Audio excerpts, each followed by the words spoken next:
Welcome to Between Both Cheeks, the podcast where we talk business, beauty, and butts. We'll be stripping down the aesthetics industry, whether you're here for spicy beauty tips, savvy business advice, or just a little banter. We've got you covered from front to back. So pull up a cheek and get ready to discover what happens between both cheeks.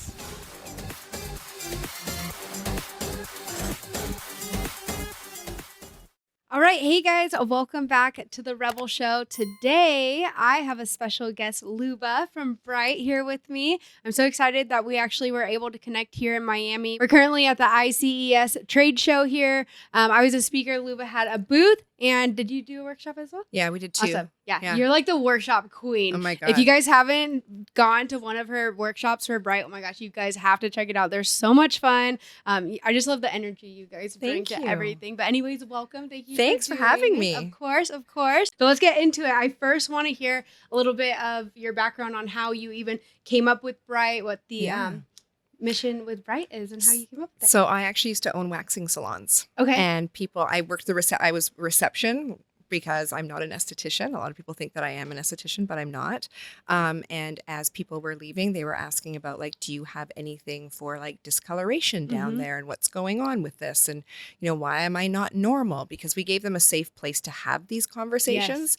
Yes. So I created my own brand and I used it in-house for our products and our services. And then when I got diagnosed with breast cancer in 2020, I decided to reevaluate life, sell my waxing salons, and bring Bright to the market, to the beauty industry, to the professionals. Yeah, I love that how there's a theme with really successful brands of solving your own problem first. And oftentimes, though, when we have a problem, others have it as well. So I love that.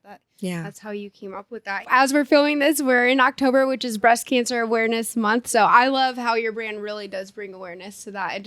You generally just make everyone feel welcome and beautiful and embraced. And I think that's really beautiful about your brand. It's admirable for sure. My next question would be, and this actually kind of comes off of that post that you commented on the other day of just the hardships and challenges of entrepreneurship. It can be a lonely road, right? It can be really difficult. So what's one of the biggest challenges, especially at the beginning stages of developing Bright, is it that you came across and how did you get through it? I think every day is you have hardship as an entrepreneur. And I always say this, and I say this in my speaking engagements, is entrepreneurship is the loneliest place in the world. Yeah. Everyone wants to be their own boss, and that sounds very cool, and it's the thing to do. It is the loneliest place in the world ever. You have no one to talk to.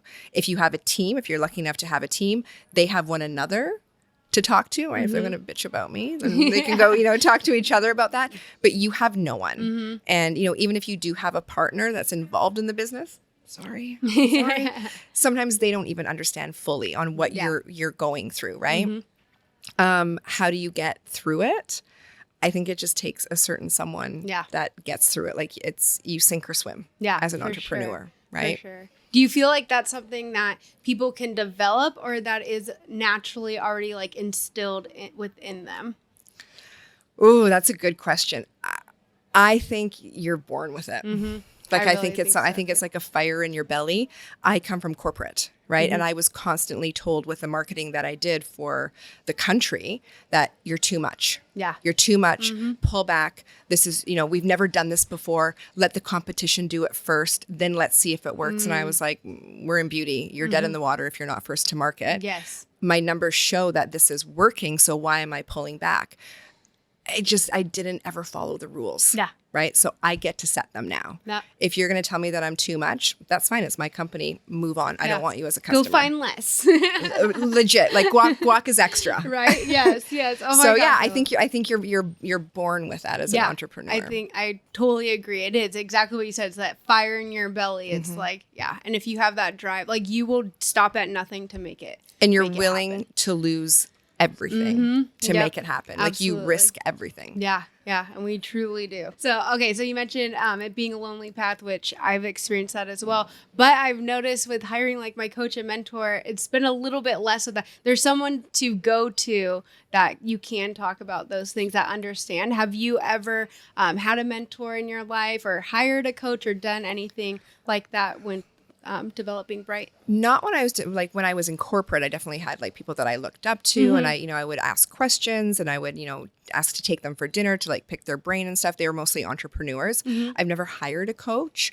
I listen to like a lot of motivational stuff. I read a lot of books about like business and but I don't know. I've never hired a coach. And I totally forgot the question. Hold on. What Yeah, no, I was just wondering if you ever had a mentor in your life, really. Not even necessarily like to hire, but someone that kind of took you under their wing and you were able to kind of lean on in hard times. In my corporate life, I think a lot of people, I was very young when I started too. I was like the youngest in the office. I was a woman, which was very, very difficult. I was the only one that didn't have a degree, and it was required that you had a degree to work at the corporate office. So I definitely had people that kind of coached and guided me. I don't know if they actually knew that they were a mentor to me, but they were.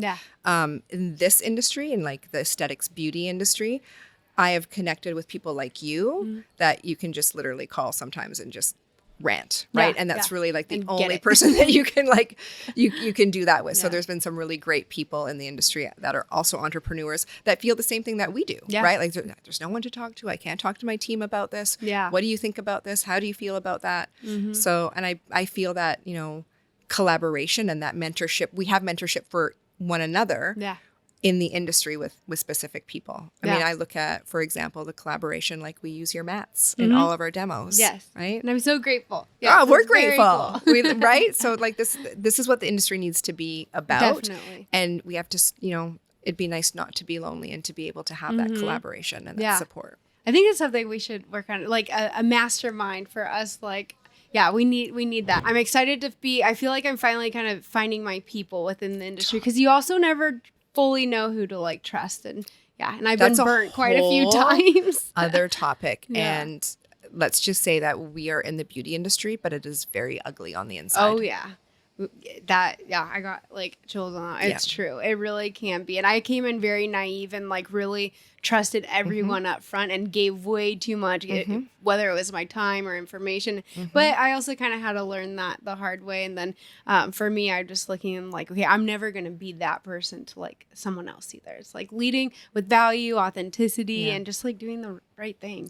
But like attracts like, so we end up finding our people eventually. And karma always catches up with the other ones. Yes, it does. It sure does. You reap what you sow, both positive and negative. So, well, I'm glad that we've connected, and Becca's also been so helpful and great, like with the trade shows and everything. You guys are like the OGs of the trade shows. We were just so lost our first one, and I was really grateful we ended up being right next to you guys. And, I think it's hilarious when people say that, because like we're still learning every day. We're still learning every trade show. We try to get better each time.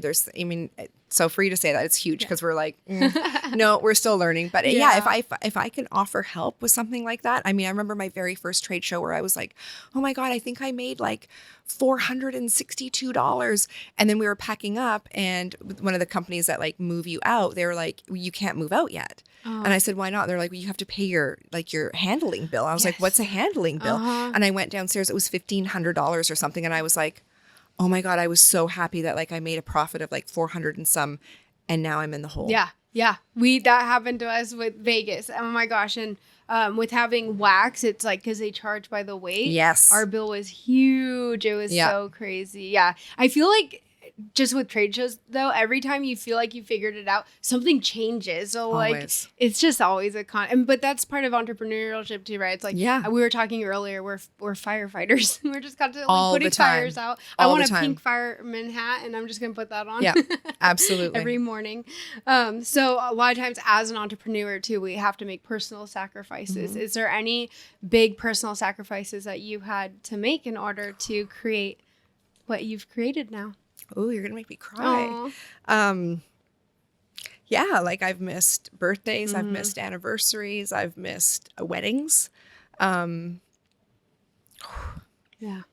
ones. But in the long run, I know what life will look like for me, and that's the goal at the end of the day, that I can take time off, or take someone for dinner, or take someone on vacation, or whatever that looks like that will all pay off in the end. But again, I think it goes back to anyone that wants to be their boss. Like, it is not about I'm going to be there for every birthday of my child or my best friend's wedding or whatever that looks like.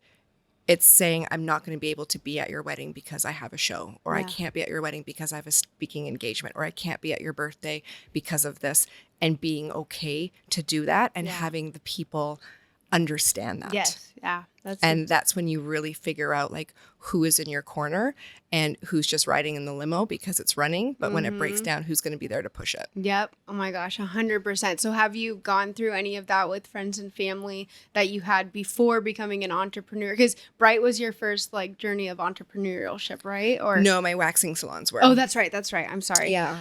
So in that, with building that and having to like have those no's and missing the events, did you kind of go through that transition with some friends and family that kind of I dropped lost off? my entire circle of friends when I left corporate and went into entrepreneurship, because all of a sudden I wasn't making a big salary. I couldn't, travel like I was traveling before. I couldn't, go out for drinks or dinner and just be like, oh, put it on my credit card. It's fine, because I literally put everything that I had. I mortgaged my condo to invest in this business. I was sleeping in my car when I was building Vegas because I'm not an American citizen, and no one would rent me or lease me an apartment because I didn't have a social security number. So I lost all of those friends. I shouldn't say I lost them. I just, they were removed from my life because they're not supposed to be in it. Yeah. But I found better people to be in my life. I'm in a better place. And was it sad at the moment? Yeah, because again, entrepreneurship is the loneliest place in the world. And then you go from a place of like, I don't know if this is going to work, and I have no one to talk to. And now I've lost my entire friend group. But it also really showed me like they were just around for the good times. Yeah, exactly. Yeah, and like you mentioned earlier, like it's not, people think it's so sexy and stuff, and it's really how to be successful though, is doing the unsexy things day in and day out, when no one's looking and there's no one there to applaud you. But what advice would you have for a new entrepreneur? Most of my audience is going to be girls that are newly going solo or aspire to. Yeah. So what advice would you have for them when embarking on this journey of entrepreneurship? So it's so funny because I talked about this with a couple women today. My best advice is work for someone else. Work for someone else. Be fully transparent that you want to have your own business. Yes, I like So number one, if you're going to work for a boss that's like, no, I don't want to hire you because you're going to open up your own business, you're going to steal, blah, blah, blah, whatever that looks like. They're not the person you want to work for. Yeah. Go in, be transparent. This is my goal. I want to have my own suite, my own salon, whatever that looks like. I want to come work for you. Then you need to put in the time. And this new generation that wants to be paid for everything with no experience needs to pull their head out of their ass. Yes. And start working for free. And I know you're going to get the worst comments from this. Yeah. Start working for free, because education is not free. And what you can learn from an entrepreneur about business can literally save your business when you go into business for yourself. Yeah. So have it be a transparent conversation on both ends. I want to open up my own business and I want to learn everything from you. Both parties win. Yes. I would rather have an employee for 2 years and get them to do 110% of the work than having someone that's showing up giving me 20% and then losing them after 2 years because, they want to open up their own business because I want them to be successful as well. Yep. Right. And those people that are like, I'm not sure, I just want to open up my own business. I would say like, I don't know, I think it's a high number, 85, 90, 95% fail because it's not easy and it's not sexy. Yeah. And you have to miss all the holidays and you have to put in the work and the grit and all that. And you don't know that unless you can learn it from someone. Yeah, I love that. So work for free, be transparent, be on the same page. And I'm not saying like work for free, like, you're going to get your hourly rate or whatever, but like the extra stuff on like, how do you send an invoice? How do you pack an order? How do you receive an order? That stuff you need to be able to do for free to learn. Yeah. One of my best estheticians that I had, she went, before she worked for me, first person that I hired in Vegas, she went and found who did the best Brazilians in Vegas at that time and worked under this woman for free. Yeah. And she was super successful, right? She put in the time. It was the education. Yep. Yeah, no, I agree 110%. And I just see everyone complaining all the time, especially like the European wax. And I know there's things about it, like I get it, but it's like you're in essence, you're actually getting paid to learn at some of these places. 100%. But when you can find someone, it's the transparency, because now I see it from both sides now. Like as a business owner, it doesn't feel good to have someone come in, you pour in all this time and energy into them and then 3 months later they're hitting the road and they're trying to, regurgitate your training or whatever it is. But having that transparent conversation, that's huge. I think a lot of people are nervous to have that conversation. For sure. But this is what we have to change in the industry, 100%. Right? Communication is key. And right? It's like dating, right? I mean, I don't know, but like having the first conversation on like, what do you want out of this? It's no different. A relationship at work or a personal relationship is no different. Yeah. What can I bring to the table on both ends? Yeah. This is what I want to do. Yeah. Yeah, absolutely. That's solid advice. You guys take that advice. So one thing I really admire too is your team and your culture. Like your team seems pretty solid. I'm sure you've gone through a lot of heartache with that too, because people, working with people can be fun. But what do you equate to the success of building like such a strong team and culture and people that seem just like super loyal and like on fire for your brand? Hire for attitude and train for skill. Ooh, okay. I like that. So that's a big thing with me.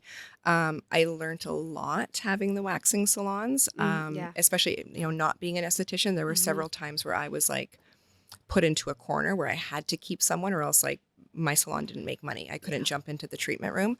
And I remember making myself a promise that I will never be compromised or put in a position like that again. Setting clear boundaries that like I will be respected and the brand will be respected. And this is the way that I want to run my company.